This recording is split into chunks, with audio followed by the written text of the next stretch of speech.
Hey, what's going on everybody? And just back again for another video. Time for another installment of the A.N.I.M.E. Rants. It's been quite some time since I've done a video in this series. It's been quite some time since I've done any reviews. Heck, it's been quite some time since I've done really anything relevant on this channel that isn't a news update. So, with summer on the horizon, I aim to fix that. Now, where we last left off with the A.N.I.M.E. Rants, which was a year ago, damn. Where we last left off, I was speaking a lot about ignorance in anime. More specifically, talking about people from the outside the fandom, outside the culture, looking in with biased perspectives. These are the type of people who either A, have biased conceptions going in based off of simply the look of something, or B, they see those rare, few and far between examples of loonies. Ooh, almost a voice crack right there. I think that was a voice crack. And they start to form negative opinions and views on them. Now, I shared my thoughts with you guys on what I think about that and how ignorant it is in general,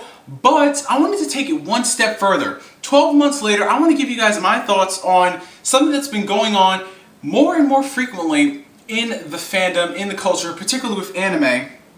And that is something that I think everybody has noticed at some point in their experiences here on the interwebs or con conventions or, you know, did I just say con conventions? What the hell is a con convention? Con experiences, there we go. And that is anime elitism. Now, the examples that I'm going to share with you guys today are going to be from my own personal experiences. So take this as you will. I'm not saying that this happens all the time. These are just the experiences that I have come across, and they have been more occurring as time goes on. So let us begin with the first example. Now, something that I've noticed a lot when it comes to elitism, the anime culture, and the anime fandom, is the type of fan who feels like they are more superior. Now, what do I mean by more superior? You guys are already familiar with my stances on piracy, and in this particular example, piracy is one of the main factors why these fans feel so much more superior. Let's take a show that has been really popular throughout most of its lifespan, Naruto. Naruto premiered in Japan in the fall of 2002. It took some time for Naruto to make its way over here to the States, finally premiering in October of 2005. It's a 3-year gap. Now, for those who were scouring the internet looking for the latest and greatest show that would rival Dragon Ball, they found Naruto. And, well, for the most part, people may like to joke and say, oh, Naruto's nothing compared to Dragon Ball Z, which it isn't. But in terms of popularity over here in the States, Naruto, for the most part, was the next Dragon Ball Z. Of course, that's saying Dragon Ball Z popularity is up here and Naruto is in a very, very, very distant second, but come on people, these are the facts. So with a show like Naruto getting a lot of traction in Japan because it had a pretty good first half of the series, a lot of people started to get into it. And once they announced that it'd be premiering in the States, people got hyped.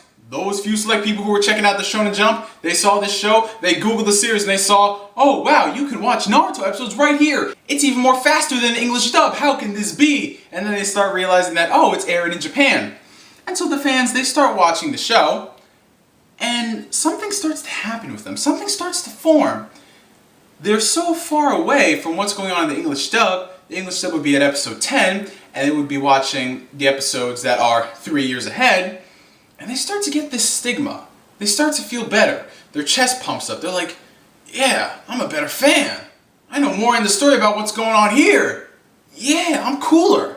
That is the main point of elitism I want to highlight. The ones who believe that since they're watching it first, the second it comes out of Japan, they are somehow a better fan. Now, like I said, this is well before the days of legal streamings via Crunchyroll, via Hulu, Funimation, any particular website that you want to bring into account.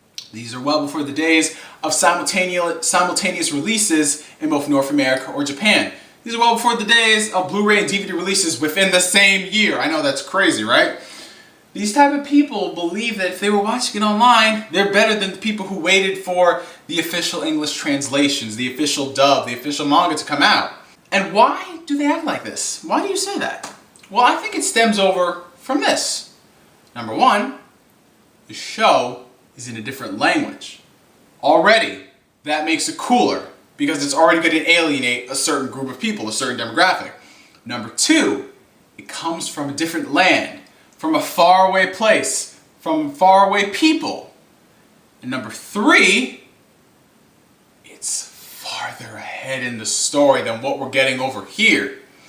So you combine all of those factors together and you got a pretty ignorant individual. And like I said, this is well before the days of legal streaming, and not everybody is like this. But you definitely saw this a lot. A lot of people like to joke saying, oh man, you're waiting for the dub to catch up? Why would you do that? Just watch the episode online. Because the story is so much more current. We all like to joke about that. I've done that myself. I myself have been watching quite a lot of anime since the new year began, via Crunchyroll. And you know, I've been watching some weekly series. I'm not keeping up to it as fast as some people here on YouTube do, because for the life of me I can't keep up with weekly series. The only series that I kept up with on a weekly basis every single time it came out was Sakura So no Pet no Kanajo. That's basically the pet girl of Sakura So Hall, something like that. You get it. I really enjoyed that series, but I don't really keep up to date with it. I like to watch anime at my own leisure, and if that means waiting for the series to be completed in its entirety for me to marathon it in one day on Netflix, the addiction to Netflix is that it makes you marathon shit you would never marathon at another point. I mean, you got a bunch of Blu-rays, you got a bunch of DVDs of a series. Yeah, you can watch them, but at some point you're gonna have to get your ass up, take out the DVD, put in the next one, go sit your ass back down. And then there's bathroom breaks. You gotta take into account your popcorn consumption levels. Is it too high? Is it too low? You're gonna need some snackage. But with Netflix, you don't gotta worry about that. You do not gotta worry about that. Well, unless you gotta go to the bathroom or something. But that's regardless. The second example that I want to point your attention to are the people who believe that since they own so much of this particular series, they have infinite knowledge on it. And you see this with collectors, you see this with people who own anything you could think of the anime. They not only own the anime on DVD, they own the anime on Blu-ray, they own all the figures, they own all the plush dolls, they own all the posters, they own all the life-size body pillows of female little children. Oh god. I don't know why, but last time I checked, when did owning miscellaneous items pertaining to a series equates to knowledge on the show? Because last time I checked, as long as you have a foundation, a moral understanding of these characters and how they act and what their traits are, then you're in tune with them. Call me old-fashioned, but I particularly like to stick with the traditional form of collecting the products, which in this case would be just the animation. Not saying you can't go out and splurge on various merchandising pertaining to your favorite anime series. Heck, I do that sometimes for a series I really enjoy. But to say that you are infinitely better in understanding these characters and this storyline and how it relates, come on people, come on. Now, the final example that I see all too often of just snobby, snide people in the fandom and the culture are the nostalgia fags. And what do I mean by the nostalgia fags? Well, a nostalgia fag is essentially a person who has this clinging to things from the olden days, from the past, and they cannot accept anything moving forward. Now, as it pertains to anime, we can do multiple videos talking about nostalgia tards from multiple fan bases, multiple cultures in general. We can have hours worth of content. But in terms of anime, the one that I see so frequently are those who believe that there has been no good anime created in the last 20 years. I see this a lot from a lot of my giant mech robot fans of anime. They say there really hasn't been any good anime since the late 1980s. And you know, these are some people who are far older than me, they're in their 30s, and there are some people who grew up on nothing but the giant mech robot animes who are in my age group, but they simply feel like the quality of anime has decreased. Now, depending on whether or not you feel like a particular genre has not had enough quality material produced or the quality has gone downhill, that is on you. There are very, very, very good examples of particular genres not getting enough love though. That is, in point in case, the giant mech robot animes. We haven't been seeing too many of those, at least not as we did back in the days. So I can see from that perspective why they would be pissed off. But to say that there's been no good anime created in the last 20 to 30 years, I really gotta call into account their credibility. Because what genres are you watching? Do you specifically only watch giant mech robot animes? Because the way I look at it, if you're an anime fan, of course you're a fan regardless of what genre you watch, but the way I perceive a fan is a person who has the ability, the means to check out a little bit of everything. A person who's able to go from a slice of life romantic comedy to a psychological thriller to just random slapstick humor to a giant mech robot anime. That's just how it is for me. You feel free to disagree with me or agree with me in the comments below, but I think what we should be doing, instead of saying no good anime has been produced for a particular genre, which of course there is some reasoning behind it for particular cases, we should be broadening our horizons and checking out other series that are similar to this show. Maybe not as heavy in what you want, but something that's more interesting, and then that can easily transition you into another genre. You'll never know what you like. Hey, I'll just tell you this for a fact. I never thought I would get so hooked on slice of life series because I was more of a shonen guy. I loved psychological thrillers as well. And so the thought of me just watching a slice of life about kids in high school, drama, romance, relationships, I thought that was boring as all hell, and now I'm addicted to them. But I can still jump back to my psychological thrillers. It's this type of ignorance that comes from not only outside, but inside the culture. You kind of have to have a broad mind when going into anime. In general, you have to have a broad mind with going into any medium.